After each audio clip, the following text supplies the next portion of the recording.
Pois que as xogadores de Nayara traemos unha irucha ancestral. Este fin de semana celebróse en Vimenes el Campeonato de Baltu de Asturias. El baltu é unha forma de yucha tradicional parecida a la leonesa.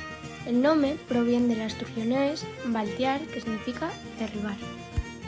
Pues elegimos Vimenes porque desde sus inicios, incluso antes de empezar a practicarlo a nivel federativo, el Ayuntamiento de Vimenes y Aitor siempre apostaron por este deporte. Está arraigada al folclore asturiano, practicada en actos festivos populares, como romerías y mazcaraes de los guerreros. Y de origen astur.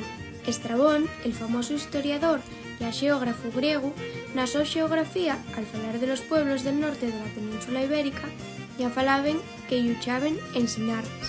¿Cómo descubriste este deporte? Pues nuestro entrenador Óscar nos habló de él hace un año o así. Nos dijo que había hecho un trabajo en la carrera y que bueno, que se iba a organizar aquí en Vimenes el primer campeonato de Baltu en Asturias y pues bueno, nos trajo y vinimos a hacerlo. ¿Hay que cumplir de algún requisito?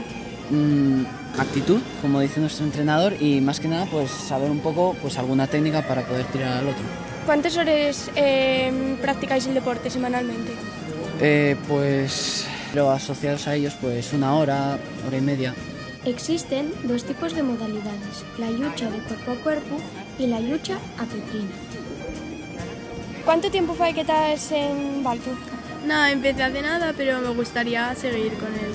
¿Y qué os diríais a otros compañeros para que se animen? Bueno, pues yo las animaría porque es un deporte muy dinámico y bueno, hay mucho respeto y es muy divertido.